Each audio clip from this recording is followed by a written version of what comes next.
Hello. Good evening.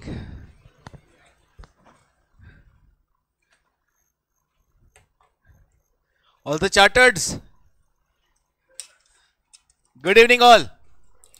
કેવું સારું feel થાય ને કોક ચાર્ટર્ड्स કે તો હે ને બસ ફ્યુ યર્સ की दूरी है ना થોડાક ટાઈમમાં તો અત્યારે શું કહેવાય ખબર છે એફસીએ કહેવાય એફસીએ એકચ્યુઅલમાં કોને કહેવાય ખબર છે તમે સીએ બનો ને હા yes fellow chartered accountant correct તમે સીએ બનો ને પહેલા 5 વર્ષ સુધી આ કહેવાય એસીએ અ ચાર્ટર્ડ એકાઉન્ટન્ટ નહીં એસીએ ઇઝ એસોસિએટેડ ચાર્ટર્ડ એકાઉન્ટન્ટ પહેલા 5 વર્ષ સુધી આપણે એસીએ કહેવાય અને પછીના 5 વર્ષ એફસી આઈ મીન 5 વર્ષ પછી what you become is FCA fellow chartered accountant આપણે પણ એફસીએ છે અત્યારે ફ્યુચર ચાર્ટર્ડ એકાઉન્ટન્ટ મજામાં બધા કેવુંક લાગે છે તો કયો આઈ એમ શ્યોર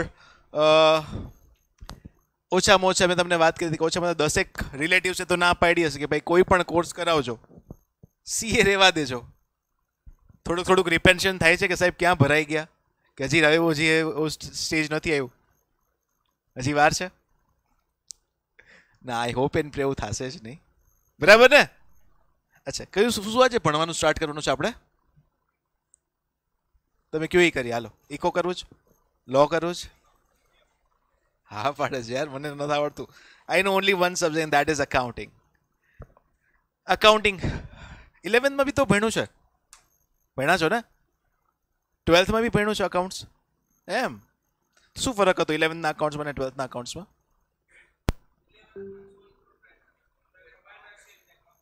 જોરદાર ગ્રેટ સુપર નાઇસ અને સીએ માં શું ભણવાનું છે તો હવે આપણે મિક્સ એવરીથિંગ સિલેબસ કેવું કંઈ ખબર છે કેટલા ચેપ્ટર શું એનીથિંગ નથિંગ બધા સબ્જેક્ટના લેક્ચર આવ્યા અકાઉન્ટનો જ નહોતો આવ્યો કા અમે અકાઉન્ટનું સમજીને તો પહેલા દોડ્યા નોર્મલી બધાને અકાઉન્ટ્સ ગમતું એવું હોય ને હે ને આઈ હોપ એન્ડ પ્રે એવું જ હશે કે અત્યાર સુધી તો હતું હવે ખબર નહીં ના I am sure it would be more interesting journey થોડી વધારે એડવેન્ચરસ હશે તો વાંધો નહીં ઓકે લિસન તમારી પાસે આઈસીની બુક્સ નથી આઈ બિલીવ છે કોઈ પાસે એકાદ એક્સેપ્શન દેખાય છે oh you have it wow awesome great ક્યાંથી આવી કોઈ પાસેથી બોરો કરી તો રજિસ્ટ્રેશન થઈ ગયું છે નાઇસ વેરી ગુડ અચ્છા તમને લોકોને બુક્સ આપી દઉં આઈસીઆઈની આપી દો અમે શું કામ નાખે એટલે પછી હોમવર્ક આપવું હોય તો આપી શકાય એમ બીજું કાંઈ નહીં જુઓ લિસન આ ICAI.org આ એક વેબસાઇટ છે ICAI.org ICAI.org આ એક વેબસાઇટ છે એ સાઇટ પર આવવાથી આઈસીઆઈની સાઇટ છે અને આઈસીઆઈના મોડ્યુલ્સ બધા જ સબ્જેક્ટના હરેક એવરીથિંગ ઓલ ધ ચેપ્ટર્સ તમારી પાસે તમે સોફ્ટ કોપીમાં તો ઇમિડિયેટલી અવેલેબલ કરાવી દઉં છું હાર્ડ કોપી આવતા કદાચ 8-10 દિવસ લાગશે 15 દિવસ લાગશે તો ત્યાં સુધી you have something to work at home ઘરે જઈને કાંઈક તો કામ કરવા માટે બુક હશે so I am just providing it to you listen see this is ICAI.org આપણે ઓપન કરીએ અચ્છા સીએની વેબસાઇટ અચ્છા ઇન્સ્ટિટ્યૂટ આઈસીઆઈ કહેવાય એ તો ખબર છે ને ફૂલ ફોર્મ શું થાય આઈસીઆઈ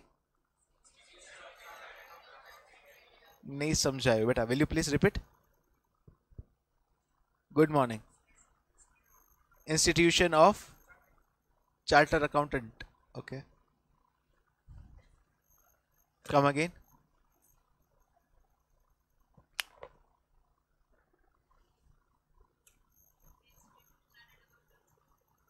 ओके बेटा તમે કહેશો ઇમરાન It is yeah સામે એક દેખે છે નહીં ને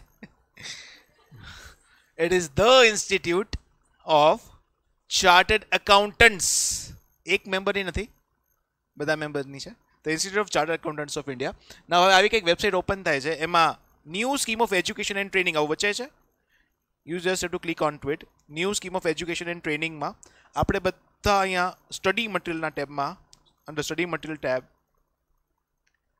હવે આપણને બધાને આઈ હોપ એન્ડ પ્રે ખબર હશે આપણે ફાઉન્ડેશન કોર્સની તૈયારી કરીએ છીએ you know it wow you have to click on to it foundation course under foundation course there are 4 papers see paper 1 paper 2 paper 3 paper 4 you knew it wow scholar. You have to click on paper one and यहाँ पे boom. सी एक तो है पुराना वाला book sir, उसका अपन को क्या करना है, अपन को ये वाला डाउनलोड करना है. पेपर वन अपन ने क्लिक किया and here is the entire syllabus of accounting chapter number 1. कितना आपका जाना पहचाना है, चलो देखते हैं. थियोरेटिकल फ्रेमवर्क के अंदर meaning and scope of accounting, ये बेसिक बेसिक आपने थ्योरी में पढ़ा है ये सब चीज़ें वैसे तो, बट आई बिलीव आपको शायद याद नहीं होगा. ये कहीं ना कहीं थ्योरी में पढ़ा होता है. Contingent research, contingent liability, capital expenditure, revenue expenditure, कुछ कुछ सुना हुआ सा लग रहा होगा आई गेस. एंड फिर यहाँ पे ये सेकंड वाला चैप्टर आपका पूरा जाना पहचाना है. चैप्टर 2 के अंदर unit 1 journal entries, ledgers, trial balance, subsidiary books, cash book, rectification of errors. ए भाई सब जाना पहचाना है, हाँ? पक्का ना? ओके 11th पास हो ना बद्दा. चैप्टर नंबर 3 चेक करो ना कौन सा है. BRS ये भी पढ़ा है क्या? क्या स्टैंडर्ड में तो 10th में, 11th में तो लास्ट चैप्टर 11th में क्यों ऑप्शन में काढ्યું તું सर? ऑप्शन में नहीं काढ્યું તું ને? हाँ I knew it. Yes perfect. 11th में આવતું तो BRS it is there. Then chapter number 4 inventories, ये शायद चैप्टर नहीं था बट यस आपको मालूम है क्लोजिंग स्टॉक की जो एडजस्टमेंट्स अपन करते थे. डेप्रिसिएशन एंड अमोर्टाइजेशन ये भी सुना है क्या? Wow great. अच्छा bills of exchange and promissory notes पढ़ा है. सीबीएसई में चैप्टर છે, गुजरात बोर्ड में છે કે નહીં નામ છે? Yes it is there. Great. Okay उसके बाद preparation of final accounts of sole proprietors ये भी पढ़ा है. वाह वाह वाह होशियार છો. Then chapter 8 financial statement of not for profit organisations, NPO था क्या ये चैप्टर? 11th में रिसीट एंड पेमेंट अकाउंट बनाते थे, इनकम एंड एक्सपेंडिचर अकाउंट बनाते थे. ऑप्शन में निकाला था अलग बात है, लेकिन सिलेबस में था क्या? बात ये हो रही है, मालूम ही नहीं है ना, नाम ही पहली बार सुन रहे अपन तो, पता नहीं. आप बोल रहे तो होगा. ये शायद नहीं था. अकाउंट्स फॉर इनकम्प्लीट रिकॉर्ड्स था ये? नहीं था. Single entry, yes have you heard of it? Okay great. Partnership and LLP, partnership and LLPs. Okay partnership में ये सब आपने पढ़ा है. Introduction to partnership accounts, treatment of goodwill, admission, retirement, death, dissolution, everything you have studied partnership में. Yes company accounts में check करो ना. Introduction to company accounts, issue of forfeiture and reissue of shares, जाने तो वो issue of debentures. So almost 80% syllabus તો ભણેલો છે ને, બાકીનો 20% આપણે કરવાનો રહે વ્યવહાર. બરાબર? ના ના એવું તમને લાગે છે કે તમને બધું આવડે છે? ના ના એવું તમને લાગતું હશે, કદાચ લાગતું બી હશે તો to whomsoever it may concern, બધા માટે નતું એ. Anyways issue of debentures, accounting for bonus issue, redemption of preferences, redemption of debentures, ये कुछ कुछ नया है. सो भाई this is the entire syllabus of accounting. 11 chapters है वैसे, only 11 chapters we are suppose to study, that's all. और कुछ ज्यादा एक्सपेक्टेशन नहीं है हमारी.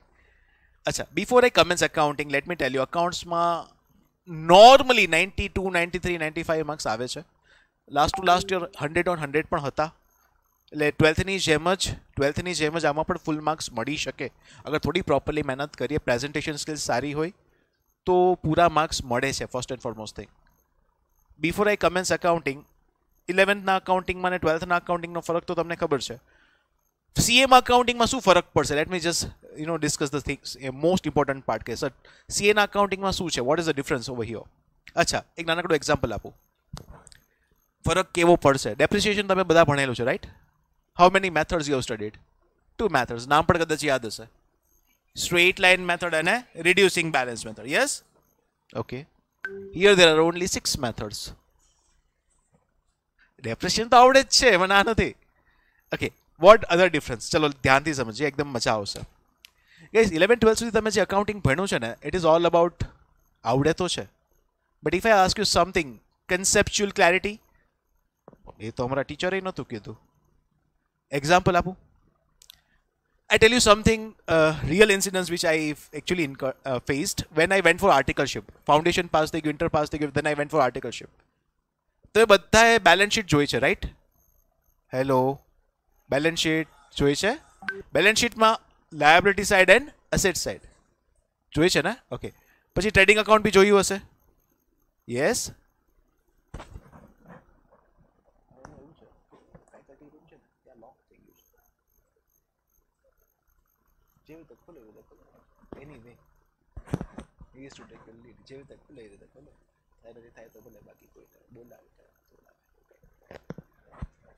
सो अच्छा, ट्रायल बैलेंस देखा है, नाम सुना है, ट्रेडिंग अकाउंट का नाम सुना है, पीएनएल का नाम सुना है, बैलेंस शीट का नाम सुना है. ज्यादा एक्सपेक्टेशन नहीं रखता, बट इतना नाम तो मालूम होगा. Now listen to me very carefully. Trading account में लेफ्ट हैंड साइड क्या होता है? डेबिट साइड होता है कि क्रेडिट साइड होता है? Trading account left hand side is always debit. Perfect, yes. PNL account left hand side is, and balance sheet left hand side is, so liabilities, we know it. See how clever we are. Perfect, very good. Liabilities अपन लिखते नहीं है, but वो credit side होता है. Yes ना, पक्का ना? So I have a question for you. ऐसा क्यों यार? Trading account left hand side is debit, PNL account left hand side is debit, balance sheet left hand side is credit. કાઈ કુ સારી તો ફોર્મેટ છે, એમાં શું મોટી વાત છે? सो माय क्वेश्चन इज, वो फॉर्मेट बनाने वाले को कुछ चक्कर आ गया था क्या? Why made format this way only? Debit debit credit ही रखते हैं, काहे को वो क्रेडिट डाला? कभी सोचा है ऐसा? सोचा है? Yes. What is the reason? Reason नहीं मालूम, बस सोचा है. ओके. फिर सोच के क्या किया? टीचर को पूछा? नहीं, क्यों? अलाउड नहीं था टीचर को पूछना. पूछा तो get out of the class, ऐसा होता था. यहाँ पे गाइज आई अप्रिशिएट, अगर डाउट्स है ना तो आप पूछिएगा. ये सब चीजों का रीजन है, by the way. Everything has a reason. Will discuss that eventually. Yes my friend, शायद आप बोल रहे थे रीजन. हाँ बोल बोल.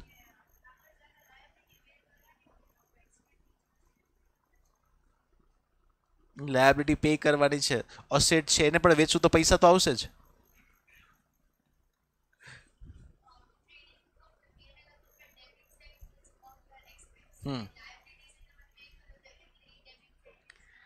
Very good, you are on the line at least. તું જે કહે છે સેમ ડિરેક્શનમાં આન્સર છે. I answer it in a minute. Yes my friend.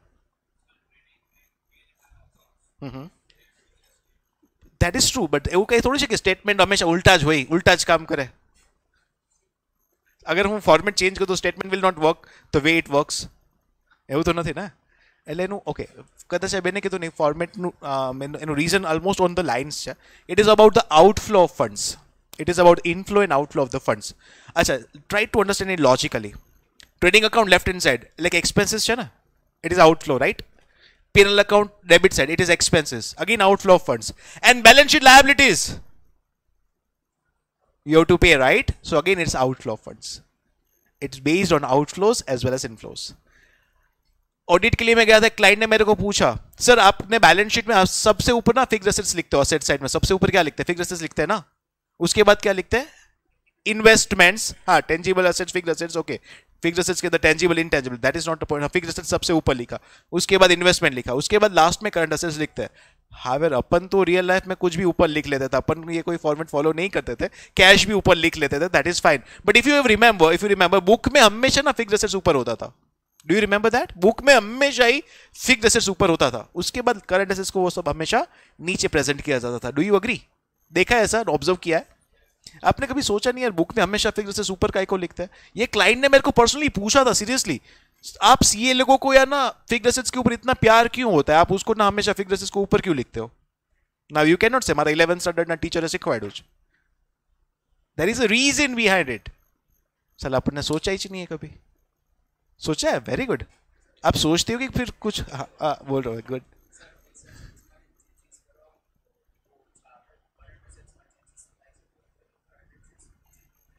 Current assets का मतलब जिसको अब 1 साल के अंदर डिस्पोज ऑफ कर देते हो तो चेंजेस होएगा. ट्रू. Okay fine. उसका भी बाय द वे जो भी मैं डिस्कस कर रहा हूं ना वो सब आपकी 11th स्टैंडर्ड की बुक में. हाँ, ये सब आपके पास अगर बुक है ना तो जाके उसको चेक करिएगा. बैलेंस शीट परमानेंट, हमारा जो बैलेंस शीट बनता है वो 2 तरीके से बन सकता है. एक परमानेंस के हिसाब से, एक लिक्विडिटी के बेसिस पे. परमानेंस के बेसिस पे जब बैलेंस शीट बनता है तो जो जितना परमानेंट नेचर का है उसको सबसे ऊपर लिखा जाता है. जो जितना परमानेंट नेचर का कम है, उस परमानेंस कम है, तो वो करंट एसेट्स फॉर एग्जांपल, उसको अपन सबसे नीचे लिखते हैं.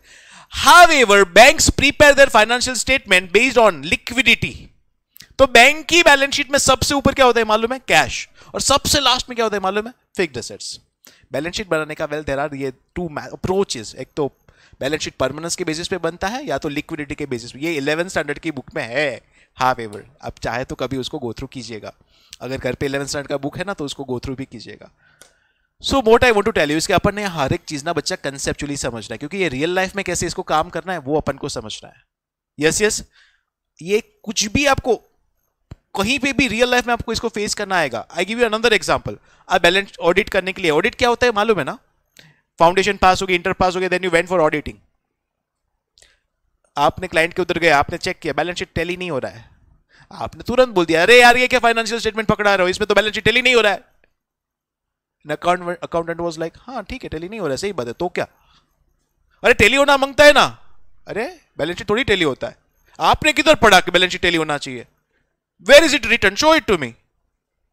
And you would be like यार ये क्या हो गया, कहां पे पढ़ा, चलो बताओ। Who said you balance sheet tally, कहां पे पढ़ा है आपने?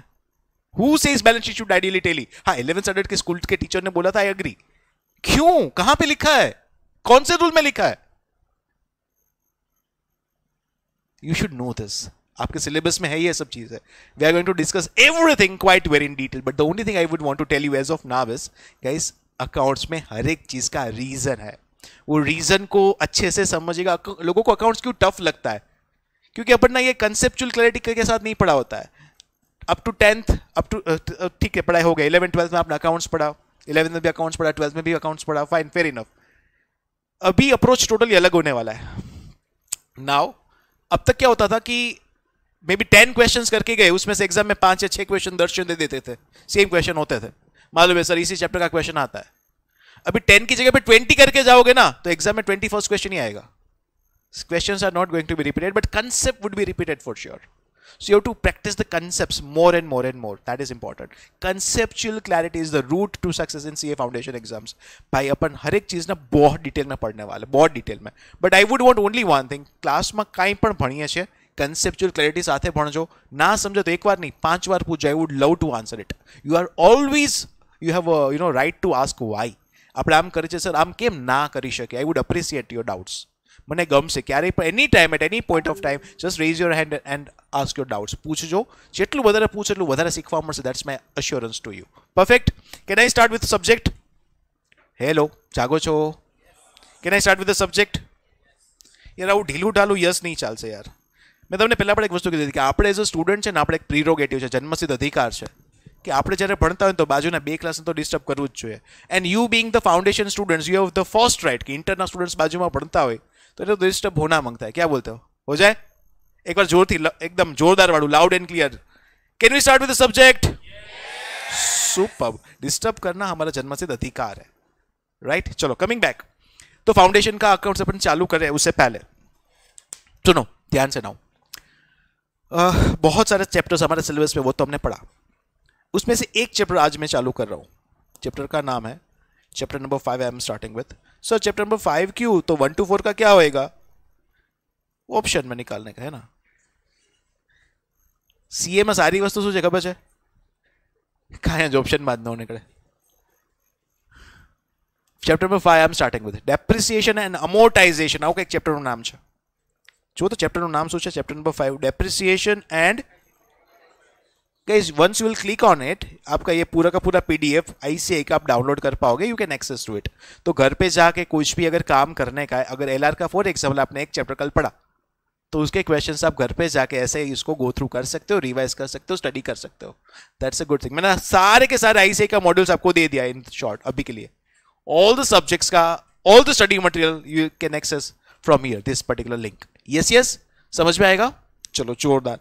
आई am starting with chapter number 5. Chapter का नाम है डेप्रिसिएशन एंड अमोर्टाइजेशन. क्या फर्क होता है यार डेप्रिसिएशन एंड अमोर्टाइजेशन? मतलब तो बताओ नाम का, चैप्टर का नाम का मतलब तो बताओ. डेप्रिसिएशन किसके ऊपर लगता है? Very good. And amortisation? Intangible. Okay, intangible assets मतलब क्या? What is the meaning of tangible assets and intangible assets? बोलो ना, बोलो बेटा, आप बताओ. चलो, टेंजिबल एसेट्स किसको बोलते हो? हाँ बोलो. Superb, great.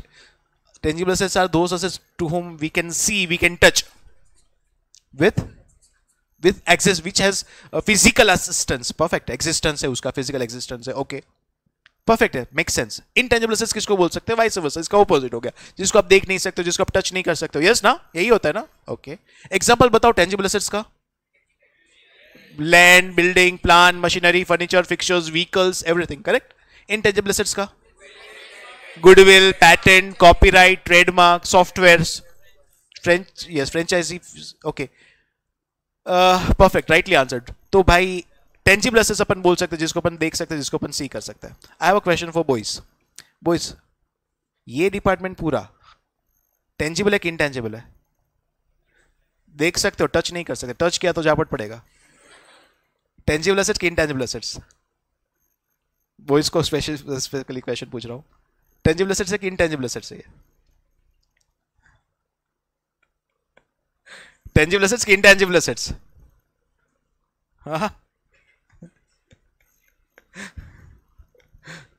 हाँ क्या बोल रहे हो बेटा, बोलो जल्दी। असेट ही नहीं, लायबिलिटी है ये तो। नहीं, पापा की असेट है ये, सही है, चलो फाइन, मेक सेंस। चलो यस, तो tangible asset something that you can see, something that you can touch. Intangible assets that you can not see, you can not touch, perfect है। और टेंजिबल एसेट्स के लिए जब भी अपन उसकी वैल्यू को रिडक्शन करते हैं, उसको अपन वर्ड यूज करते हैं डेप्रिसिएशन, और इनटेंजिबल एसेट्स के लिए वर्ड यूज करते हैं पीपल अमोर्टाइजेशन, परफेक्ट है, डेफिनेटली अमोर्टाइजेशन, या तो write off, both the words are fine, write off करना या तो अमोर्टाइज करना, मेक सेंस। अच्छा, कुछ मेथड्स भी पढ़ी हो सकती है शायद आपने डेप्रिसिएशन की, डेप्रिसिएशन की कुछ मेथड्स भी पढ़ी होगी क्या शायद? हेलो, असेट की वैल्यू में इंक्रीज भी हो सकता है क्या? हो सकता है, उसको क्या बोलते हो? Appreciation, okay. Guys I have a question, please pay attention. मैंने 2021 में एक एसेट परचेज किया, फॉर एग्जांपल 1 लाख का। 2025 में उसका वैल्यू इंक्रीज हुआ होगा कि डिक्रीज हुआ होगा? मेनली मोस्टली क्या होता है, इंक्रीज के डिक्रीज? नॉर्मली तो डिक्रीज ही होता है सर, उसको यूज करोगे वेयर एंड टियर लगेगा, इफ्लेक्शन ऑफ टाइम, टाइम उसके ऊपर भी कुछ भी यूज नहीं किया तो भी just because of time also asset की वैल्यू में रिडक्शन होता है, हाँ के ना? अच्छा, डेप्रिसिएशन चार्ज करना कब से चालू करते हो? एसेट को परचेज किया तब से कि उसको यूज करना स्टार्ट करते हो तब से? From the date of purchase, from the date of purchase, from the date asset is put to use. क्या बोला? या तो रेडी टू यूज बोल सकते हो या तो पुट टू यूज बोल सकते हो। सर रेडी टू यूज मतलब, ओके प्लीज ध्यान से समझिएगा, आप लोग ना बहुत अलग अलग एरिया से आ रहे हो, तो आई वॉज प्लानिंग के एक अपन pickup and drop facility start करता है, इज इट गुड आइडिया? हाँ, मैं શું કામ ના પાડીએ? પેલા ચાર્જીસ કે ઓલા સીએ વાળા બતાવો, ચાર્જીસ કેટલા થશે તો કયો પેલા? પાક્કા સીએ સ્ટુડન્ટ છે બધા બની ગયા છો, ओके। सो से फॉर एग्जांपल दो पिकअप, एक पिकअप के लिए और एक ड्रॉप के लिए नॉर्मली 2 वो वैन्स अपन को चाहिए, वान्स चाहिए, और एक एक्स्ट्रा स्पेयर में रखा है, तो मैं डेप्रिसिएशन जो 2 वान यूज में उसके ऊपर चार्ज करूंगा कि जो स्पेयर है उसके ऊपर भी लगेगा? लगेगा, उसको यूज नहीं किया तभी भी डेप्रिसिएशन लगेगा? यस लगेगा, बिल्कुल लगेगा, 100% लगेगा, ट्रू, वेरी ट्रू। अगर एक जनरेटर समझ लो, you know what is generator, अगर पावर कट होता है, इलेक्ट्रिसिटी जाता है, तो अपन, अभी तो इन्वर्टर हो गया सब जगह पे, लेकिन उससे पहले होता था जनरेटर, तो जनरेटर रखा है, अपन जनरेटर को स्टार्ट करेंगे तो इलेक्ट्रिसिटी अवेलेबल हो जाएगा। मान लो मैंने कोई जनरेटर लेके रखा है या तो इन्वर्टर सिस्टम इंस्टॉल करके रखा है, पूरे साल में पावर कट हुआ ही नहीं, मुझे उसको यूज ही करना नहीं हुआ, तो भी क्या वो इन्वर्टर के ऊपर डेप्रिसिएशन लगेगा? Answer is yes. If the asset is ready to use, उसके ऊपर अपन डेप्रिसिएशन चार्ज करना स्टार्ट कर देते हैं। परफेक्ट है क्या? Super, great. एसेट की वैल्यू में जो रिडक्शन होता है, वो रिडक्शन को प्राइमा फेसी अपन क्या बोल सकते हैं? डेप्रिसिएशन। सब एसेट्स के ऊपर डेप्रिसिएशन चार्ज होता है, टेल मी यस और नो, यस के नो, यस के नो, पक्का? सब एसेट के ऊपर नहीं चार्ज करते?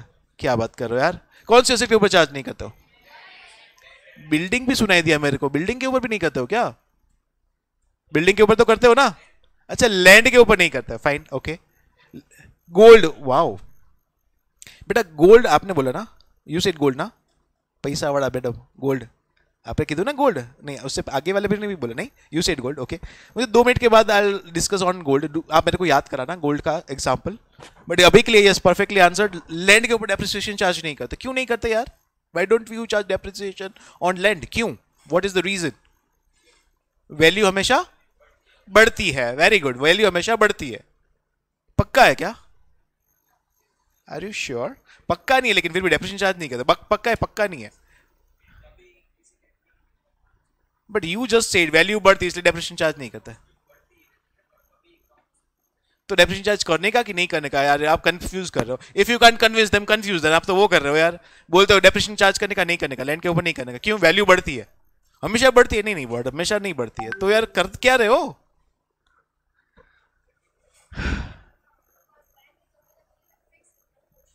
ओके उसका क्या? तो फिक्स प्रपोर्शन अगर पड़े घर में પાણીની ટાંકી છે, ફિક્સ પ્રપોર્શનમાં, ફિક્સ સાઇઝમાં, ફિક્સ શેપમાં છે, ડેપ્રિસિએશન ચાર્જ કરવાનો કે નહીં કરવાનો? કરવાનો। Building fix shape, fix proportion, charge करवानो? करवानो। बिल्डिंग के ऊपर भी डेप्रिसिएशन चार्ज होता है क्या? Okay area of building can be increased इसलिए। ओके somebody else, चलो वैल्यू का एक अपन डिस्कस करेंगे। कुछ और रीजन है किसी के पास क्यों लैंड के ऊपर डेप्रिसिएशन चार्ज नहीं करते? बताओ ना। हाथ थोड़ा ऊपर करके, आई कुडंट सी हु सही। हाँ मेंटेनेंस के चार्जेस नहीं लगते हैं। ओके से फॉर एग्जांपल आप कोई फ्लैट्स में रहते हो, वहां पे मेंटेनेंस चार्जेस आपको पे नहीं करना, तो आप उसके बिल्डिंग के ऊपर भी डेप्रिसिएशन चार्ज नहीं करोगे।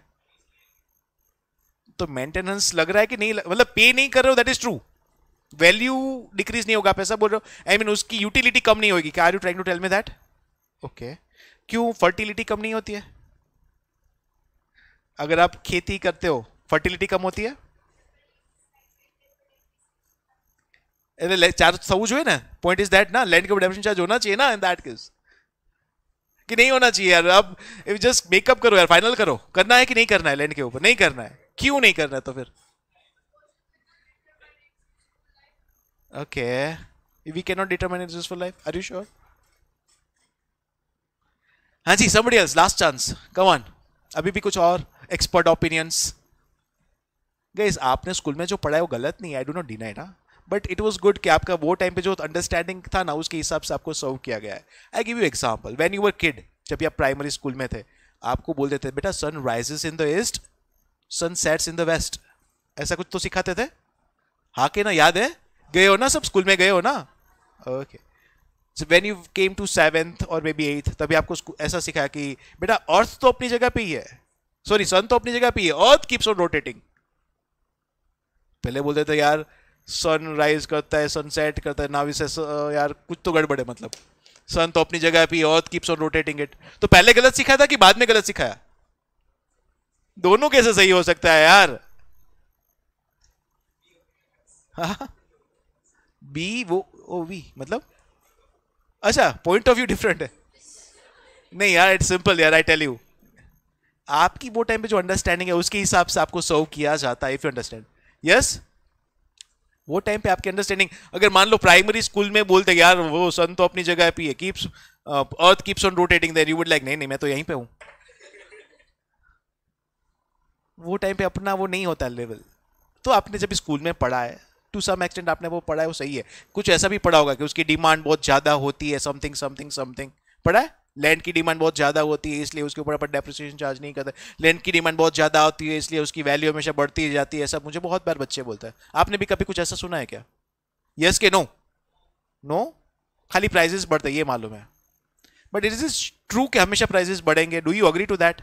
नो। तो फिर डेप्रिसिएशन कभी कभी चार्ज कर सकता है। Now let me just conclude the stuff. Listen to me very carefully, guys. Land के ऊपर डेप्रिसिएशन चार्ज नहीं होता, 100% करेक्ट है। क्यों नहीं होता? Let us try to go little in detail. Land के ऊपर एक एग्जांपल दे रहा हूं क्यों वैल्यू में चेंजेस तो आते हैं। पहले तो मैं आपको एक एग्जांपल देता हूं। अच्छा मान लो अभी अभी रिसेंट एग्जांपल, जामनगर में रेलवे स्टेशन ની પાસે हाईकोर्ट बने છે, खबर છે बताना। The day it was propose, जैसे ये प्रपोजल ये न्यूज मार्केट में आए थे, वो एरिया का भाव बूम बहुत बढ़ गया। Yes we know it. जैसे ही मालूम पड़ा कि भाई यहाँ पे हाई कोर्ट बनने वाला है, प्राइसेस टेरिबली इंक्रीज्ड। बट अगर ये प्रोजेक्ट कैंसिल हो गया तो होएगा कि नहीं होएगा? अच्छा मूवी देखिए ओ माय गॉड, वो परेश रावल की मूवी थी फर्स्ट। हाँ तो उसमें ना इफ यू रिमेंबर, उसको वो अपनी दुकान बेचनी थी but nobody was buying it. वो मूर्ति के टुकड़े बिखर के जमीन के ऊपर गिरे हैं, शापित भूमि हो गई है, nobody is buying it, if you remember. Act of God, correct, it's an act of God. तो भाई कोई लैंड बाई नहीं कर रहा है, वैल्यू डिक्रीज हुआ ना। अनदर एग्जांपल, कोविड का टाइम याद है, थोड़ा टाइम पहले ही अपन ने वो फेस किया। बच्चा कल का सर्वाइवल वो क्वेश्चन मार्क, अपन रहेंगे कि नहीं रहेंगे मालूम नहीं था।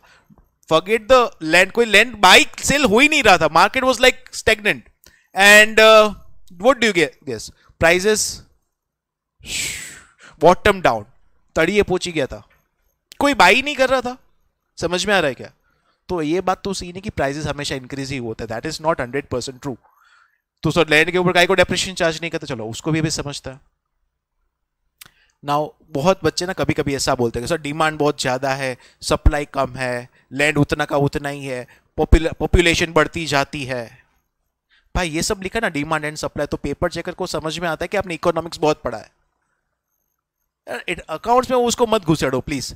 अगर इंडिया में लैंड स्कैर्स है, लिमिटेड है, ऑस्ट्रेलिया में जाओ बहुत अवेलेबल है।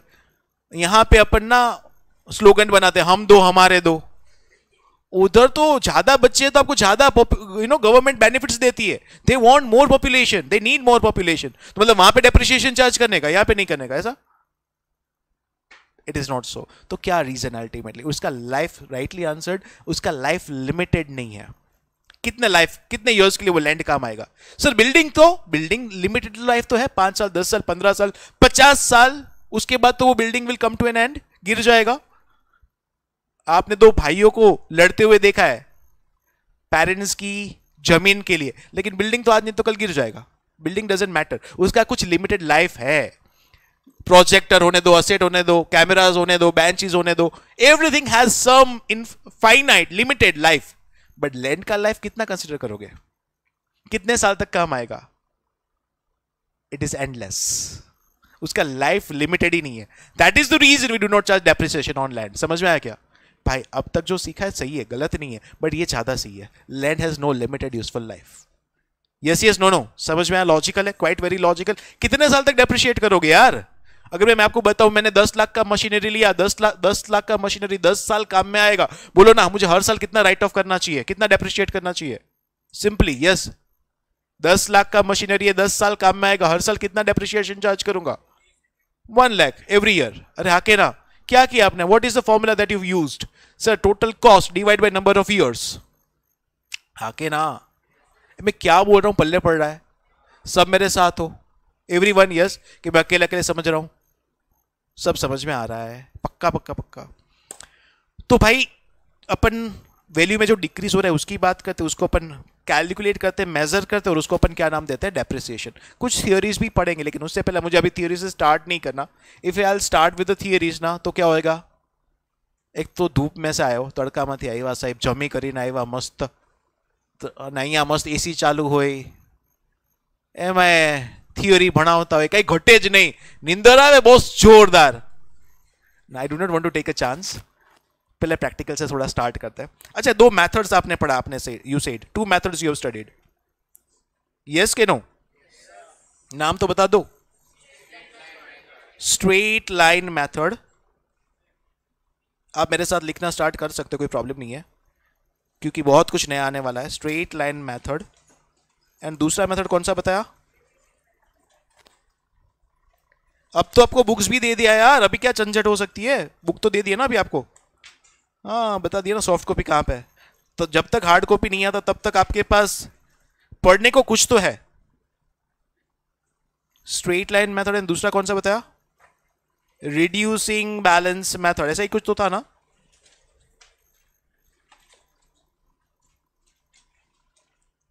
एवरीबडी यस क्या? Now if I ask you, CA में कितने मेथड्स पता है पढ़ने, मालूम है?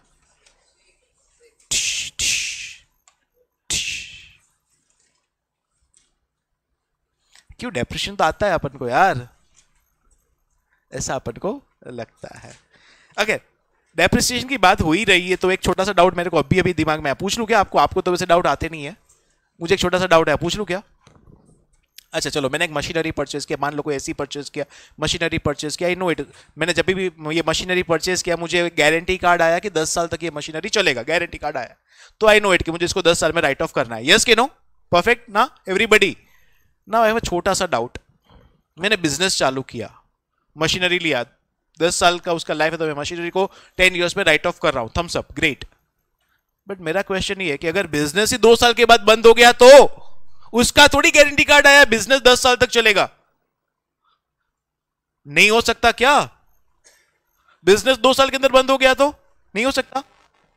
हो सकता है कि नहीं हो सकता? Then why the hell I should charge the depreciation? हाँ हाँ, बिजनेस, यस।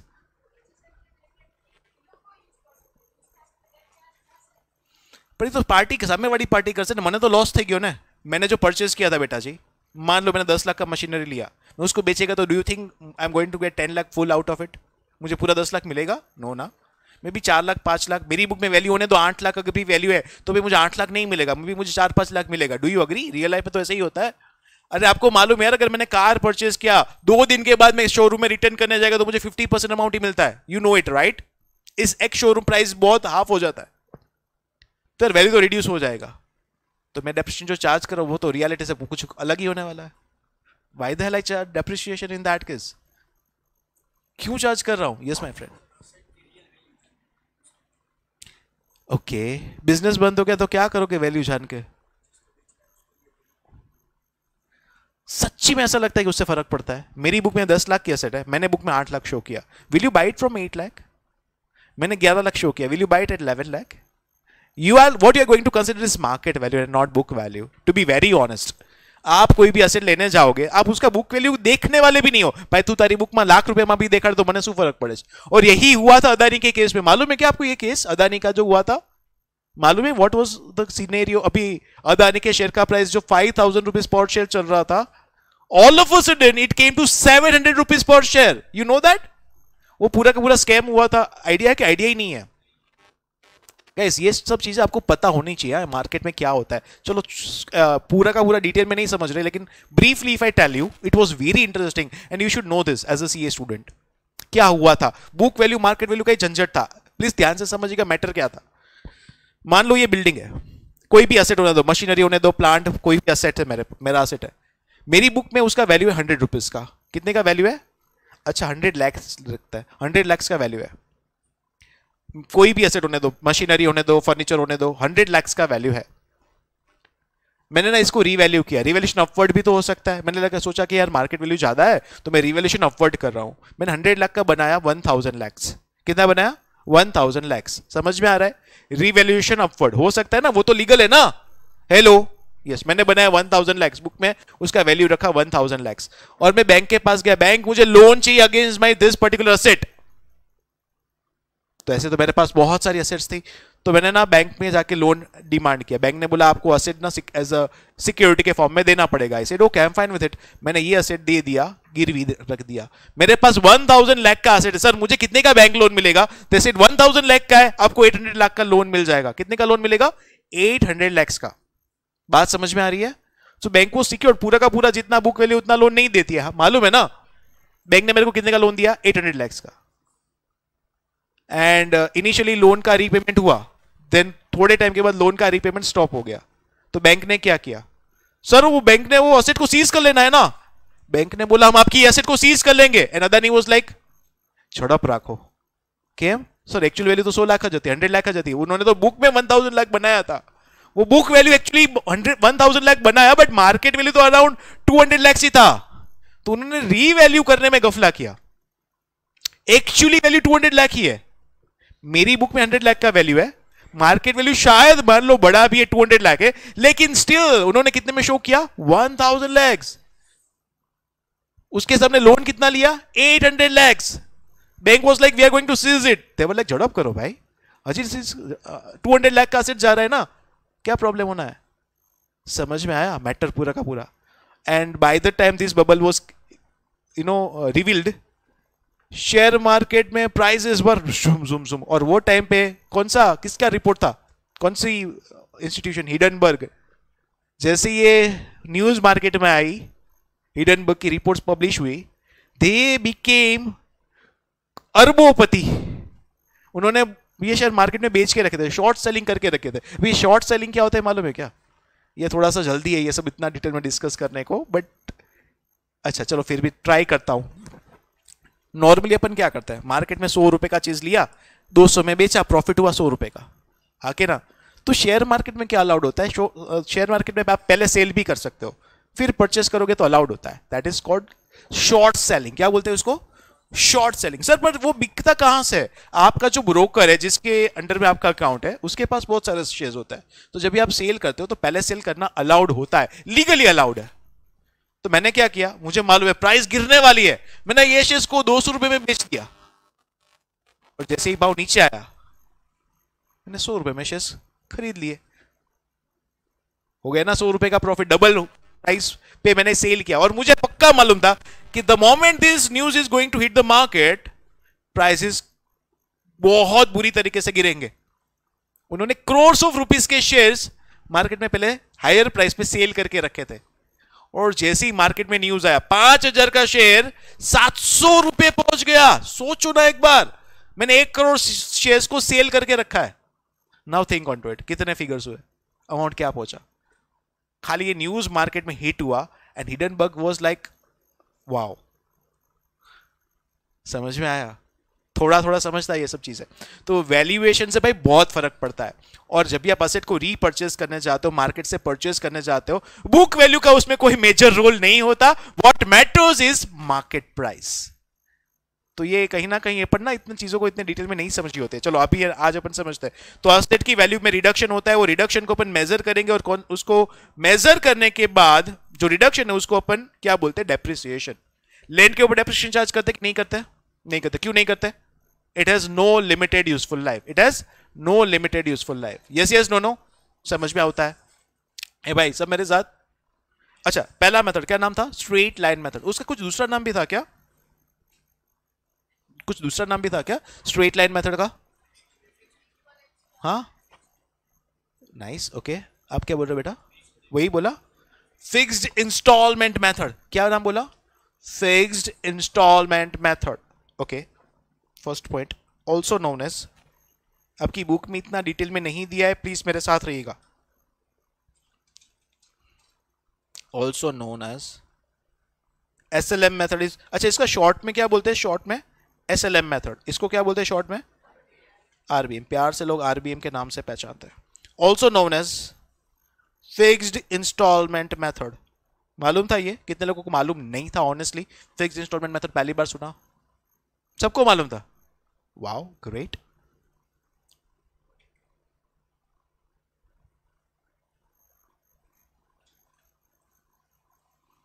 एंड यहां पे दूसरा नाम, yes very good, also known as written down value method. क्या बोला बेटा, written down value method.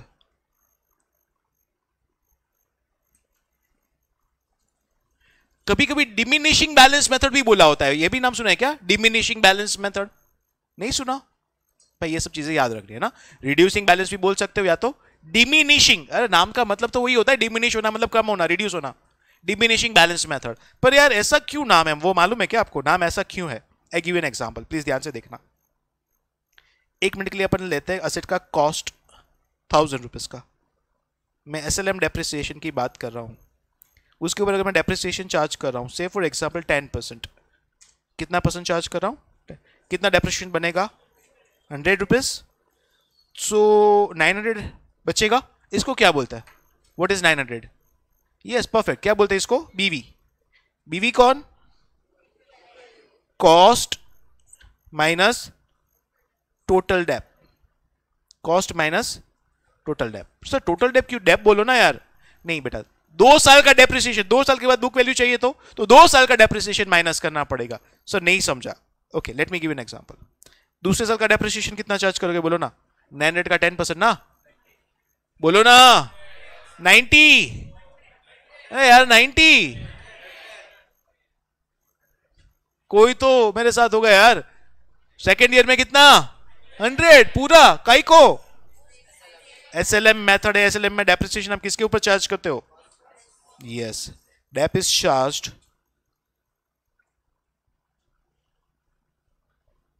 On cost price. आप लिखते जा रहे हो people, cost price. But RBM में डेप्रिसिएशन किसके ऊपर चार्ज होना है? Dep is charged on cost. नहीं नहीं sir, on BV, book value. मैं शॉर्ट फॉर्म लिख रहा हूं, आप शॉर्ट फॉर्म मत लिखिएगा, आप फुल फॉर्म लिखिएगा, है ना? ठीक है, आरबीएम की बात करते हैं। चलो एक एग्जांपल उसका भी ले लेते हैं। आरबीएम में क्या होना है सर? आरबीएम के अंदर बेटा जी, अगर मैंने असेट परचेज किया, कॉस्ट फॉर एग्जांपल 1000 का है, उसके अंदर जब भी अपन डेप्रिसिएशन चार्ज करेंगे, मान लेते 10%, तो 100 रुपीज, बोलो ना कितना हो गया? तो फर्स्ट ईयर में डेप्रिसिएशन सेम होएगा क्या हर बार? यस, फर्स्ट ईयर में सेम होता है, एसएलएम हो कि आरबीएम हो, उससे फर्क नहीं पड़ता, फर्स्ट ईयर में हमेशा सेम होता है। सेकंड ईयर की बात करते हैं। Now come on, tell me. 100, 90, पक्का क्या? Wow great. इधर कितना बचेगा? 800। लेकिन इधर कितना बचा? इफ यू रिमेंबर, यहां पे ध्यान से देखिएगा बेटा, डेप्रिसिएशन की अमाउंट रिड्यूस होती जाएगी। अच्छा नेक्स्ट ईयर बात करते हैं, तो नेक्स्ट ईयर यहां पे डेप्रिसिएशन कितना लगना है एसएलएम के अंदर? अच्छा बेटा जी, आई टेल यू, जो 100 बोला ना, कौन बोला? जरा हाथ ऊपर करके बताओ। आई टेल यू समथिंग, कौन बोला? बोलो जल्दी, आई हैव समथिंग टू से। बच्चा आप ना गुजराती मीडियम की बैच में आइएगा, वहां के बच्चे भी इंग्लिश में आंसर करते हैं। Seriously I am telling you, Gujarati medium students આવે તમે પૂછજો, મારા પહેલા લેક્ચરમાં એ લોકોને શીખવાડો કે બેટા જી 3 વસ્તુ ઇંગ્લિશમાં બોલવાની। इंग्लिश मीडियमના સ્ટુડન્ટ તો બોલશે, ગુજરાતી મીડિયમના સ્ટુડન્ટને પહેલા લેક્ચરમાં એવું કહું કે ભાઈ તમારી ડેટ ઓફ બર્થ, અહીંયા કોઈ પણ ડિજિટ્સ અને મોબાઈલ નંબર, ઘણાને તમે સાંભળ્યું 97580, but after my first lecture आप ऑब्जर्व करोगे वो बच्चा भी इंग्लिश में बोलता है, एटलीस्ट मोबाइल नंबर तो बोलना स्टार्ट कर देता है। तो अपन इतना तो मैं एक्सपेक्ट करेगा आपसे, इतना ज्यादा नहीं, ये अपन डिजिट्स इंग्लिश में आवड़ता होगा। चलो 800 के ऊपर डेप्रिसिएशन कितना? नाइस, कितना बचा? 700। यहां पे डेप बताओ ना। सो मोरल ऑफ द स्टोरी, यहां पे अपन डेप्रिसिएशन जो चार्ज कर रहे हैं वो किसके ऊपर चार्ज कर रहे हैं? और एसएलएम में डेप्रिसिएशन किसके ऊपर चार्ज होता है हर बार? कॉस्ट। सो कैन आई से गाइस, डेप्रिसिएशन एसएलएम के अंदर depreciation is same every year? Can I say that? और आरबीएम में डेप्रिसिएशन, यस, डेप्रिसिएशन आरबीएम में क्या होएगा? सेम होएगा क्या? It would be changing, rather I would say depreciation will be reducing every year. Change का मतलब तो कुछ भी हो सकता है, इंक्रीज डिक्रीज दोनों होता है। So now, to be more precise, what I am going to say is depreciation will be reducing every year.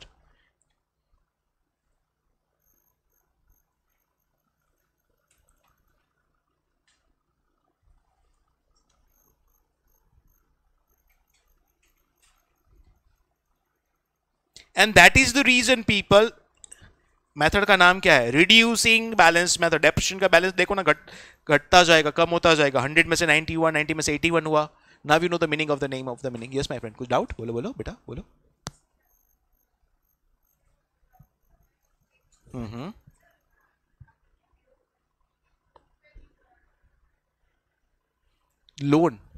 Loan market value પર ના હોય, लोन तो वो असेट कितना नीचे, इनफेक्ट आ बैंक ની મિસ્ટેક જ છે।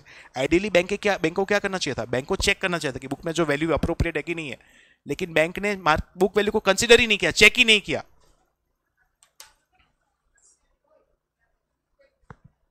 अच्छा, गुड क्वेश्चन। अपन फर्स्ट चैप्टर पढ़ेंगे ना, उसमें आएगा असेट को वैल्यू करने का not only one, market value सिर्फ एक लौता उसका वे आउट नहीं है, देयर आर अदर एक ग्राउंड्स ऑल्सो अपन सीखेंगे।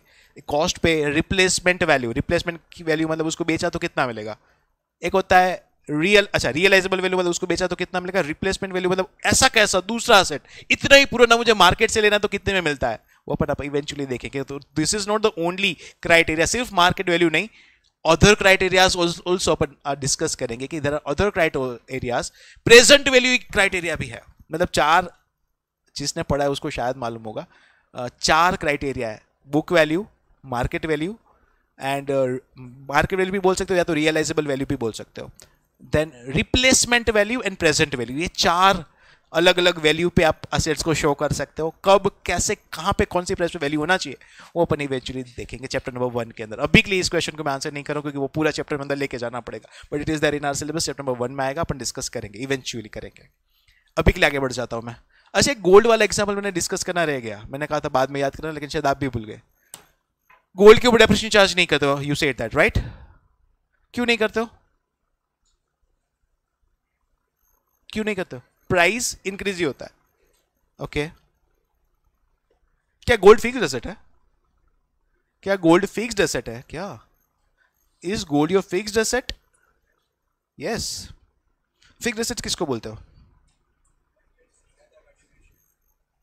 तो फिक्स्ड एसेट्स, मैंने शेयर्स लिया, फिक्स्ड एसेट है? अच्छा, मतलब इक्विटी शेयर्स है तो फिक्स्ड एसेट नहीं है, लेकिन गोल्ड है तो फिक्स्ड एसेट है। उसको इन्वेस्टमेंट बोलता है। क्या बोलता है बेटा जी? इन्वेस्टमेंट बोलता है। क्या बोलता है? इन्वेस्टमेंट। फिक्स्ड एसेट्स किसको बोलते हैं? जो अपन ने बिजनेस में लिया है, मोर देन 1 ईयर के लिए यूज में भी आने वाला है, लेकिन उससे प्रोडक्शन होने वाला है, कहीं ना कहीं उसको बिजनेस में हेल्प मिलने वाला है। गोल्ड क्यों लिया? क्योंकि उसमें से रिटर्न कमाना, that is the objective. Gold को बेचना is not my objective, please try to understand that. अगर मैंने गोल्ड लिया, मारो सोनी नो बिजनेस है, I am a gold jeweller, या तो ज्वेलरी का बिजनेस है, मैंने ना परचेज किया, उसको बेचता हूं, तो मेरे लिए इन्वेंट्री है। इन्वेंट्री किसको बोलता है? What is an inventory? Stock. Anything that you buy for selling purpose is your inventory. Can I say that? फिर से बोल रहा हूं, anything that you buy for selling purpose is your inventory. Can I say that? मैं क्या बोला, समझ में आया? सिंपल लैंग्वेज में बताता हूं। ये एसी मैंने यहां पे इंस्टॉल कराया, ये एसी मेरे लिए इन्वेंट्री है क्या? हाँ के ना? मेरे लिए ये असेट है। सर वो कैसे डिसाइड करोगे? ये लैपटॉप फॉर एग्जांपल मेरे पास है, क्या वो लैपटॉप मैंने बेचने के लिए रखा है? अगर कोई स्टूडेंट आके मेरे को बोलता है सर मैंने तुम्हारा लैपटॉप जो है, am I going to sell it? No, मैंने बेचने के लिए नहीं रखा। ये मेरा इन्वेंट्री है क्या? No, this is not my inventory. ये एसी मेरा इन्वेंट्री है क्या? No, it is not my inventory, it is my asset. But यही एसी गडा इलेक्ट्रॉनिक्स के लिए, उसने वो एसी क्यों परचेज किया? बेचने के पर्पज से। Now you understand, anything that you buy for selling purpose is your inventory. Yes और नो? हाँ के ना? पक्का है? ओके, कुछ क्वेश्चंस पूछ रहा हूं, फटाफट आंसर करिएगा। नाउ, क्या एक पेन इन्वेंटरी हो सकता है? Can a pen be an inventory? Yes, okay. क्या एक लैपटॉप इन्वेंटरी हो सकता है? क्या एक एसी इन्वेंटरी हो सकता है? क्या एक एरोप्लेन इन्वेंटरी हो सकता है? क्या एरोप्लेन इन्वेंटरी हो सकता है? क्या एक बिल्डिंग इन्वेंटरी हो सकता है? बिल्डिंग। क्या लैंड इन्वेंटरी हो सकता है? क्या लैंड इन्वेंटरी हो सकता है? Answer to all this question is big yes है। सरसू बात करो जो यार, बिल्डिंग के भी इन्वेंटरी हुई, लैंड के भी इन्वेंटरी हुई। Listen to me very carefully, कोई ना कोई तो उसको सेल कर रहा है। मैंने एसी अगर मैंने लिया तो मेरे लिए वो असेट, आई एग्री, बट गदा इलेक्ट्रॉनिक्स के लिए वो आपने बताया वो इन्वेंटरी है, हाँ कि ना? सो अनदर एग्जांपल, कोई रियल एस्टेट ब्रोकर जिसका काम क्या है? वही जमीन मकान को लेना, उसको बेचना, तो उसके लिए वो लैंड, उसके लिए वो बिल्डिंग क्या है? सो प्लेन के विद इन्वेंटरी। भाई हमने इंडिया रफाल परचेस कर रहा था, खबर है? रफेल, हाँ यार वॉट एवर, रफाल ना के रफेल सुना मत? रफेल परचेस कर रहा था, रशिया पास थे, नो ना? चार्टर्ड वो फाइटर प्लेन्स। कोई तो बेच रहा है, जो बेच रहा है उसके लिए वो क्या है? इन्वेंटरी। नहीं समझा कि समझा? और इन्वेंटरी के ऊपर डेप्रिसिएशन चार्ज नहीं होता, इन्वेस्टमेंट के ऊपर डेप्रिसिएशन चार्ज नहीं होता। डेप्रिसिएशन फिक्स्ड एसेट्स के ऊपर होता है। किसके ऊपर चार्ज होता है? Fixed assets. Fixed assets can be tangible और इंटेंजिबल। टेंजिबल के अंदर मैंने ऑलरेडी आपको डेफिनेशन बताया, assets that we can see, asset that we can touch. But intangible assets मैंने आपको बताया, assets that we can not see, we can not touch, but we can certainly feel it. उसको अपन feel कर सकता है। Goodwill, patent, copyright. Yes yes, no no? यहां तक सब स्टोरी समझ में आ गया। एक एक्सेप्शन पे डिस्कस किया, लैंड। नाउ अगेन आंसर कर देता हूं, गोल्ड के ऊपर अपन डेप्रिसिएशन चार्ज करता है कि नहीं करता है? गोल्ड असेट ही नहीं यार, फिक्स्ड एसेट नहीं है, इन्वेस्टमेंट है मेरा। और अगर मेरा बिजनेस है तो वो मेरे लिए इन्वेंटरी है। अरे हाँ के ना? बहुत क्लियर है, पक्का पक्का पक्का। Anyone any doubt now so far? अच्छा एक क्वेश्चन छोटा सा पूछ लेता हूं। अपन अकाउंटिंग कब से चल रहा है? अकाउंटिंग के फादर किसको बोलता है? Who is known as father of the accounting? Who is known as father of accounting? Sir मारा पप्पाનું નામ યાદ છે એટલું ઘણું, કાવન ટ્રાય તો કરો। आई एम श्योर आप सबने सुना है, 11th स्टैंडर्ड की बुक में पहले पेज पे उसका नाम था। अरे हाँ यार, हतु हतु।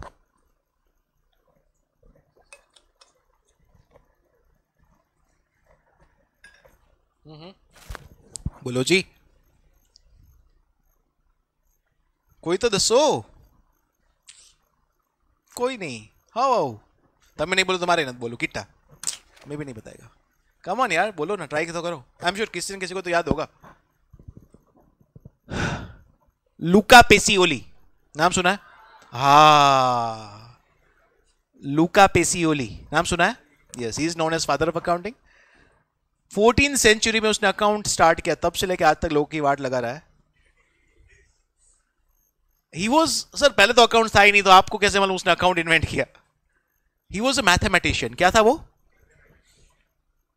He was fond of figures. उसको ना डिजिट्स के साथ खेलना बहुत अच्छा लगता था, तो समवेयर मस्ती मस्ती में उसने इन्वेंट किया, अगर कोई ट्रांजैक्शन को ना डेबिट साइड रिकॉर्ड किया, उसका दूसरा इफेक्ट, करस्पॉन्डिंग इफेक्ट अगर क्रेडिट साइड में डाला तो आइडियली बैलेंस शीट टल्ली हो जाता है, आई मीन टैली हो जाता है। तो he invented that.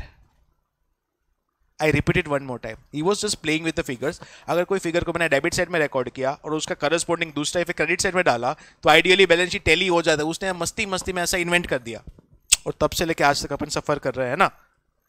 I just try to convey what I mean by it, कि how he was playing with the figures. एक छोटा सा एग्जांपल लेता हूं, ठीक है, मजा आएगा आप लोगों को। से फॉर एग्जांपल मैं एक 3 डिजिट फिगर आपसे लेने वाला हूं, any 3 digit figure I am going to take from you. Then उसमें ना अपन कुछ तो प्लस करेंगे, लेकिन आंसर तो मैं पहले ही लिख देगा, क्वेश्चन लेने से पहले ही आंसर लिख देगा। Then again another 3 digit figure मैं आपसे लूंगा, and within a fraction of second I write something. Again मैं एक 3 डिजिट फिगर आपसे लूंगा और उसका आंसर मैं ना यहाँ पे कुछ तो लिखूंगा, और ये फाइनल आंसर तो मैंने पहले ही देके रखा होगा, सो इसमें कुछ समझ भी नहीं आया है ना। Let us try to make it practically, करते हैं। चलो कोई भी यहां से कोई भी एक 3 डिजिट फिगर दो ना मेरे को, एनी 3 डिजिट फिगर। 3 4 1, ओके, पहला 3 डिजिट फिगर हमारे पास आ रहा है 3 4 1। इसमें कुछ तो अपन प्लस करने वाले अभी के लिए मुझे को नहीं मालूम, बट मैंने कुछ तो लिख दिया। चलो somebody else, come on fast, यहां से गर्ल्स में एक फिगर बताओ। 2 3 4, हाथ ऊपर करके बोलो कौन बोल। हाँ 2 3 4, फाइन। 2 3 4, मैंने ना कुछ तो लिखना है, तो मैंने कुछ तो लिख दिया। क्या? मेरे को भी नहीं मालूम। समबडी एल्स, बॉयज, एक जन बोलो यार। 5 6 8, चलो नाइस, नो प्रॉब्लम, ये 7 है। 5 6 8, ओके, तो मैंने कुछ तो लिखना है। चेक करो जरा, टोटल करो, चेक इट आउट। चले वो थोड़ी हो या अकाउंट्स है, टल्ली हो रहा है क्या? मस्ती कर रहे हो क्या? सच में टल्ली हो गया? ये बात कुछ हजम नहीं हुई। सच में टल्ली हो रहा है? एक बार फिर से करते हैं, कुछ समझ भी नहीं आया कैसे हुआ, क्या हुआ। पर यार क्वेश्चन से पहले आंसर कैसा गया वो नहीं समझ में आया, बट ठीक है, एक बार फिर से ट्राई करते। चलो वन मोर टाइम, है ना? अभी तो आपको सबको समझ में आ ही जाएगा, कोई ब्लैक मैजिक थोड़ी हो रहा है। हेलो, हाँ एग्जैक्टली, पता ही नहीं पड़ा। चलो एक बार फिर से ट्राई करते हैं। चलो यहां से first 3 digit figure from you now. 666, okay, 6 6 6, hattrick हो। चलो ठीक है, अपन ने कुछ तो लिखना है, क्या मेरे को भी नहीं मालूम, मैं कुछ तो लिख देता हूं। चलो नेक्स्ट समबडी। 1 0 1, ओके,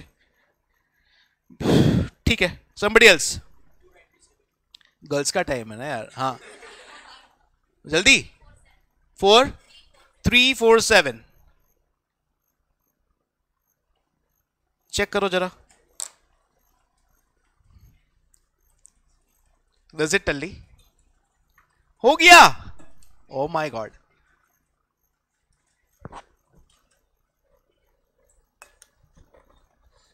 वो क्या रहा है ये? थोड़ा समझा क्या? ज्यादा नहीं तो। You got it? नो तो ये બધું નથી ખબર, તો કરવું તો તને આપું chance. Would you try it? No, नहीं यार, you would want to try it? हाँ तो कह भाई, अरे यार seriously, this is not magic, it is pure logic. ओ भाई मैं जादू तो ना नहीं सिखाता हूँ, प्लीज। बीएड तो तुम्हें जाते लिखा, ऑफ कोर्स लिखना ही पड़ेगा यार। ना पॉइंट ऑफ डिस्कशन इज, हाँ बेटा, whatever you are saying is correct. मैंने 2 डिजिट अपने आप ही लिखा है, आई एग्री टू इट। यार मैजिक नहीं कर रहा हूँ, कैप में से वो खरगोश निकलेगा देखो। No I do not teach that. Point of discussion is बच्चा कि सेम लुका पेसियोली भी कुछ ऐसा ही करता था, लोगों को कुछ मैजिक जैसा ही लगता था, and he was playing with the figures. Then he invented कि अगर एक एंट्री डेबिट साइड डाला, दूसरा एंट्री क्रेडिट साइड डाला, तो आइडियली बल्ले बैलेंस शीट टल्ली हो जाएगा। उसने ऐसा कुछ तो इन्वेंट किया, और उसको लोगों ने नाम क्या दे दिया? अकाउंटिंग। समझ में आया क्या? अब बस उस लोगों को भी नहीं आया था, कुछ नहीं आया तो ज्यादा टेंशन मत लो। नाउ अकाउंटिंग का फादर तो अपन ने समझ लिया अकाउंटिंग की। अच्छा, ड्यूअल एस्पेक्ट ऐसा भी सुना है क्या?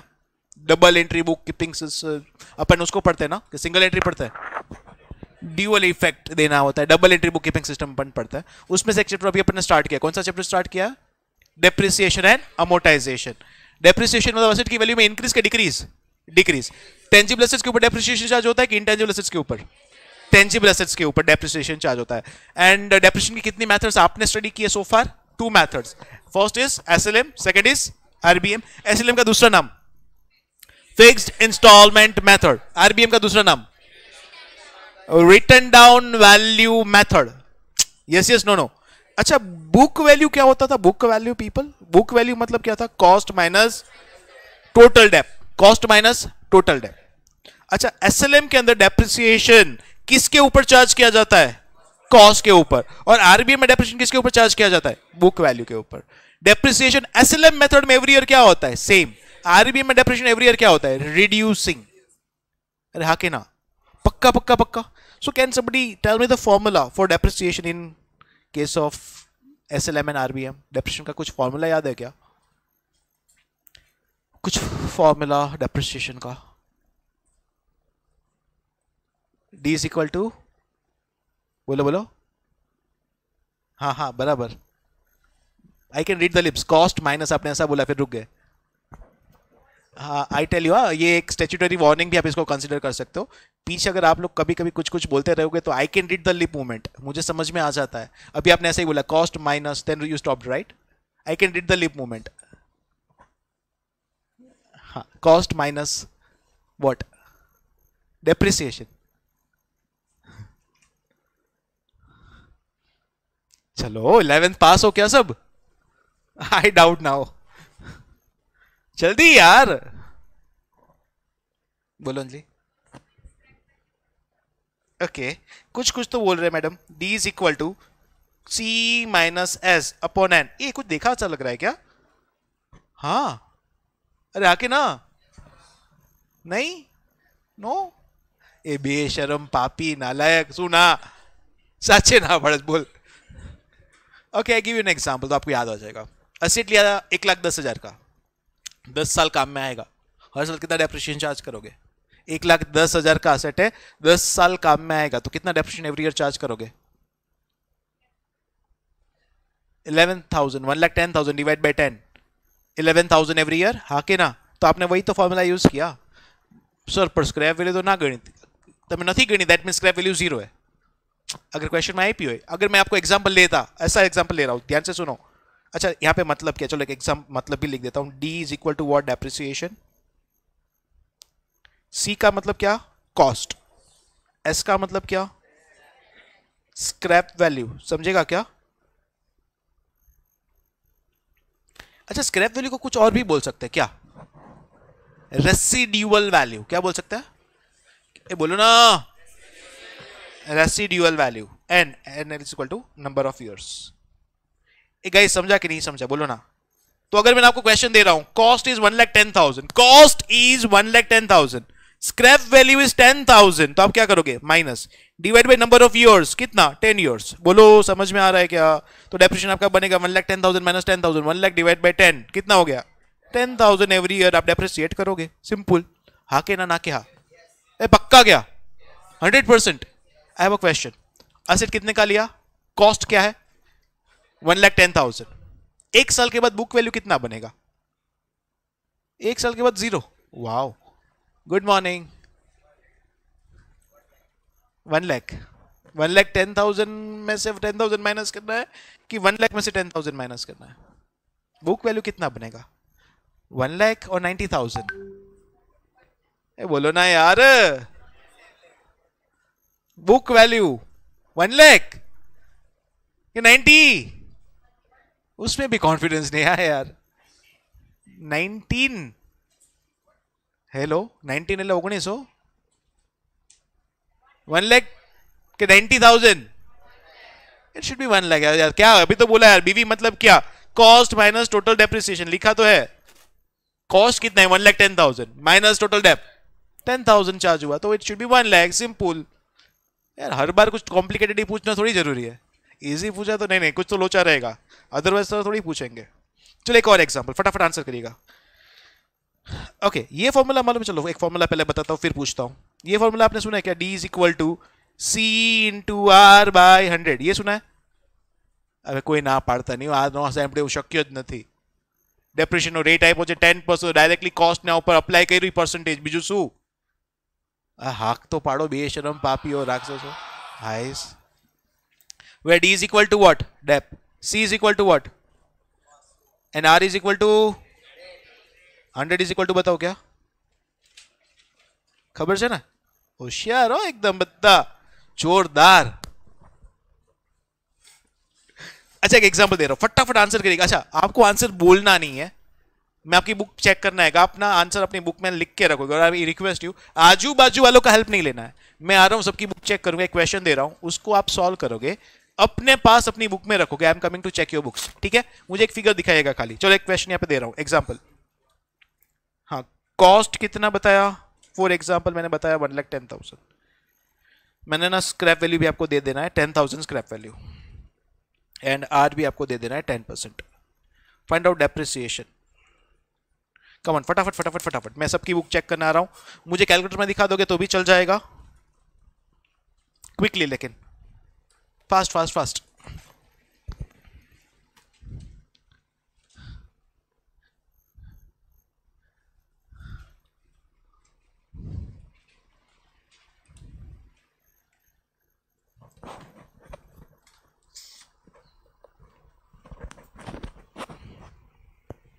चलो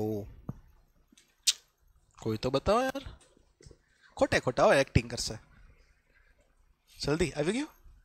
આમાં નો થાય, ये क्या कुछ नया लाया Baba Ranchhoddas? Okay okay, somebody else, जल्दी जल्दी जल्दी जल्दी जल्दी। Okay very good. हेलो ना माता जी, चलो जल्दी जल्दी जल्दी, हो गया? Okay come on everybody know it. कुछ बहुत मैंने रॉकेट साइंस थोड़ी पूछा है यार, अभी अभी जो बताया वही पूछा है। Come on, I am sure everybody can make it up. Okay okay,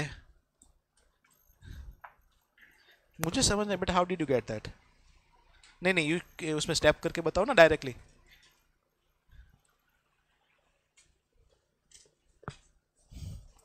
hello, क्या पूछा? शाबाश। Okay okay, very nice.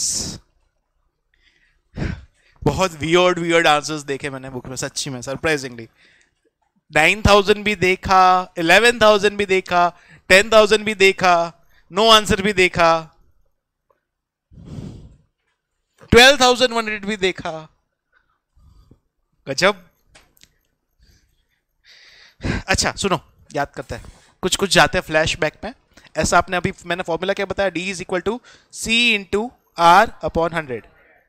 अच्छा मैंने C minus S into R upon 100 लिखा है क्या? सर वो तो आप लिखना भूल गए, मैंने फॉर्मूला क्या लिखा, चेक करो। अच्छा याद करो, आपके स्कूल टीचर ने सिखाया था, बेटा जी जब भी ना रेट ऑफ डेप्रिसिएशन दिया होता है तभी स्क्रैप वैल्यू माइनस नहीं करना होता है। तो सर आपने दिया क्यों? फालतू में दिया। आपको करना क्या था? 1,10,000 इंटू 10% करना था, कुछ था ही नहीं यार, बस ये करना था। It would have been 11,000 a year. खाली 3 છોકરાનો જવાબ સાચો હતો।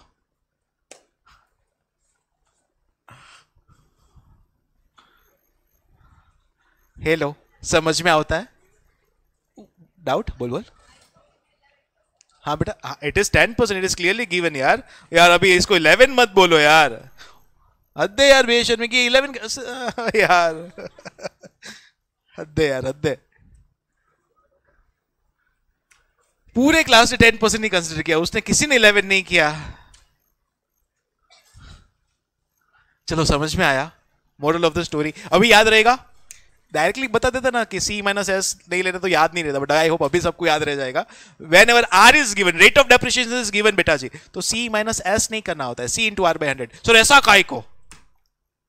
Okay let me tell you, जब भी डेप्रिसिएशन का रेट डिटरमाइन किया जाता है ना, तभी उसमें सब फैक्टर्स को कंसिडरेशन में ले लिया जाता है, इंक्लूडिंग स्क्रैप वैल्यू। तो जब भी रेट दिया होता है, अपन स्क्रैप वैल्यू को अलग से माइनस नहीं करते हैं। कुछ कुछ शायद ये ना 11th स्टैंडर्ड का याद आ रहा होगा, ये कुछ मैंने नया नहीं सिखाया बाय द वे, सब 11th की बुक में है, यहां तक का सब स्टोरी। पक्का है क्या? रिकॉल हो रहा है सब कुछ? हाँ पढ़ो। हाँ बेटा, कि कोई पूछे ना तो जवाब आप से यू शुड से यस और no like that. Okay good boy, समझ में आया ना सबको?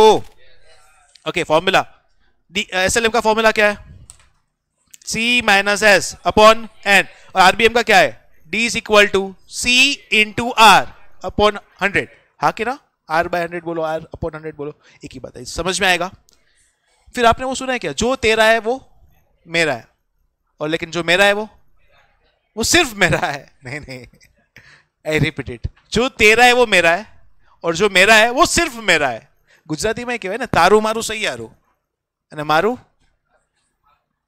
મારું છે મારું, એમ નહીં, કહેવત શું છે એક્ઝેક્ટલી?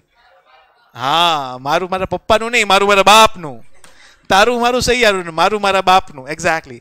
नाउ एसएलएम भी कुछ ऐसा ही करता है। एसएलएम अपनी फॉर्मूला ना आरबीएम को नहीं देता, लेकिन आरबीएम का फॉर्मूला जो है वो एसएलएम को यूज करना अलाउड है। D is equal to C into R by 100, ये फॉर्मूला भी अपन एसएलएम में यूज कर सकते हैं। है सर એવું ही હોય? आया कही रही थी, कोई पूछू नहीं। ये देखो एसएलएम में मैंने यही तो फॉर्मूला यूज किया था, ये रहा वहां पे, this I am talking about, मैंने यहाँ पे यूज तो किया था सी इंटू आर बाय 100। ए बेशरम पापियो, थोड़ा तो दिमाग ने कनेक्ट करो, पहले तो किया था ऑलरेडी। अरे हाके ना, जागो छो, उठल छो, उठी जा छो भाई, नहीं तो हाँ उठी जाओ। हेलो फटाफट फटाफट फटाफट, एसएलएम का formula D is equal to C minus S upon N, and RBM का formula D is equal to C into R by 100। याद रहेगा? पक्का पक्का पक्का। हावेवर आरबीएम का जो फॉर्मूला है D is equal to C into R by 100 SLM में भी यूज किया जा सकता है। पक्का पक्का पक्का। एंड यस, यहाँ पे ध्यान क्या रखना है, जब भी रेट ऑफ डेप्रिसिएशन दिया है तब स्क्रैप वैल्यू माइनस नहीं करना होता है। Do you agree? जोरदार। एसएलएम में डेप्रिसिएशन हर साल सेम के चेंज होता है? Same every year. एसएलएम में डेप्रिसिएशन सेम, आरबीएम में रिड्यूसिंग, अलग नहीं, रिड्यूसिंग स्पेसिफिकली। अलग मतलब ऊपर नीचे कुछ भी हुआ, अलग हुआ, अलग नहीं चाहिए, reducing, it will be reducing, amount of depreciation is reducing every year. Check करो ना, पहले 100 था, देन 90 हुआ, देन 81 हुआ, इसलिए उसको क्या बोलते हैं? Reducing balance method. डेप्रिसिएशन की बैलेंस क्या होती जा रही है? रिड्यूस होती जा रही है। लॉजिकल। अच्छा, कौन सा मेथड ज्यादा सुटेबल है, एसएलएम के आरबीएम? एसएलएम के आरबीएम? ये मैं नहीं बोल रहा, ये सब ये आईसीए का पास्ट क्वेश्चन पूछ रहा हूं मैं। ये क्वेश्चन आईसीए ने अपने एग्जाम में पूछा हुआ है, विच method of depreciation, which method of charging depreciation is better considering the expenses. ऐसा क्वेश्चन आईसीए के आरटीपी में भी मिलेगा और आईसीए के पास्ट पेपर में भी मिलेगा। I repeat the question one more time, which method of charging depreciation is better considering the expenses to be incurred, repair expenses to be incurred. काइकू कौन सा इजी है, आपको आता है ऐसा नहीं पूछा।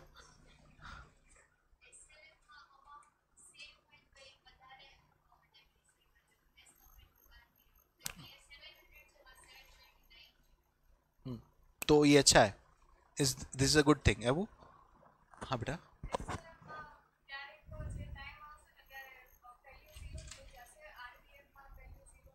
Is this a good thing? तो एसएलएम इज बेटर ना? Okay thank you. हाँ somebody else, SLM is better, आप भी वही बोल रहे हो? कंफ्यूजन। आरबीएम बेटर, लेकिन एसएलएम में जीरो हो जाता है, इसलिए वो बुरा है ऐसा? पूरा का पूरा सेट को डेप्रिसिएट कर ले तो यार कितनी बुरी बात है, थोड़ी डेप्रिसिएट करना चाहिए। उसके लिए डेप्रिसिएट करने के वास्ते थोड़ी यूज अपन ने लिया है ना, बुक में जिंदा रखना है उसको क्या। हाँ यार, तो फिर डेप्रिसिएशन ही मत चार्ज करो फिर तो, या तो पूरा का पूरा एक साथ ही राइट ऑफ कर दो। ऐसा थोड़ी होता है कि बुक वैल्यू जीरो हो जाता है तो वो बुरी बात हो गई। रादर अच्छी बात है यार, ज्यादा एक्सपेंडिचर चार्ज कर रहे हो, इनकम कम दिखेगा। मैं क्या बोल रहा हूं, पल्ले पड़ता है क्या? नहीं पल्ले पड़ रहा है। Let me explain it.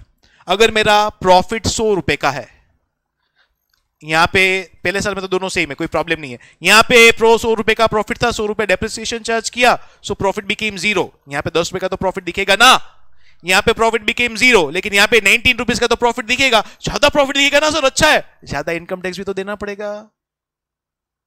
Hello, जागते हो? प्रॉफिट दिखना अच्छी बात अब तक थी, अब से नहीं होगी। आई मीन प्रॉफिट कमाना अच्छी बात है, दिखाना अच्छी बात नहीं है।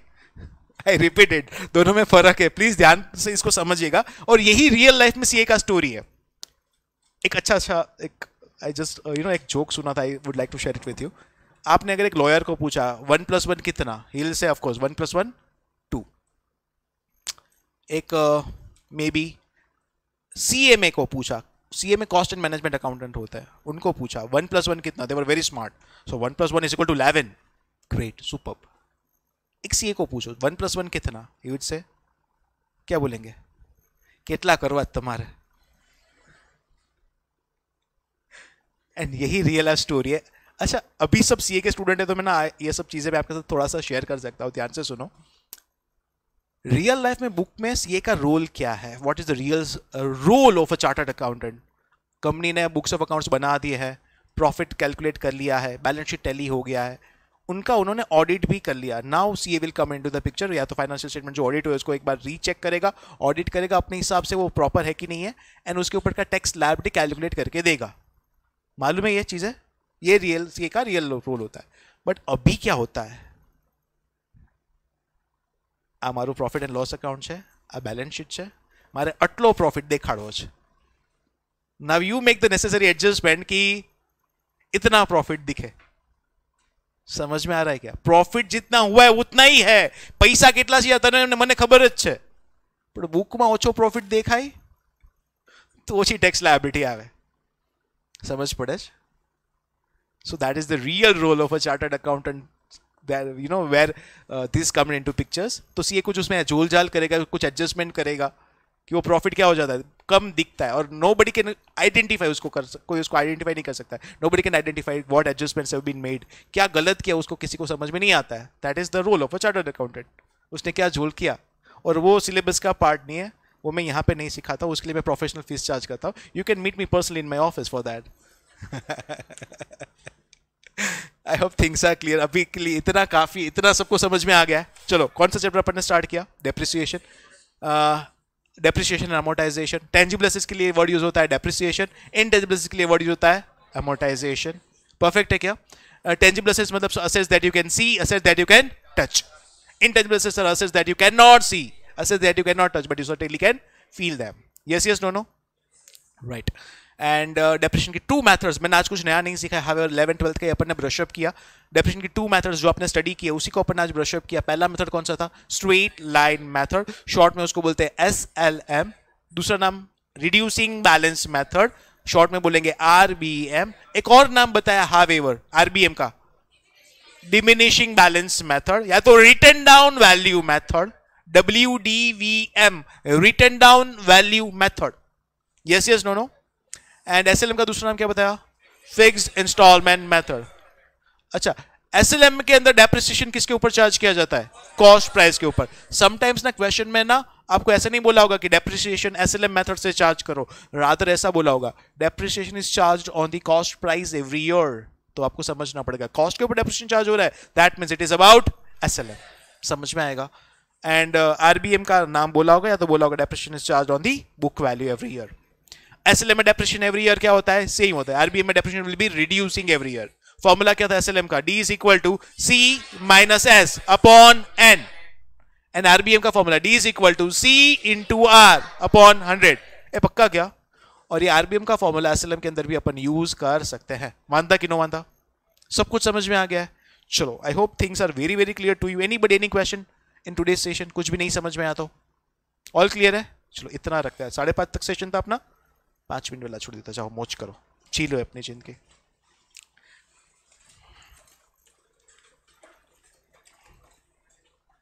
अच्छा કાલથી अच्छा टाइम टेबल मिला आपको कल का?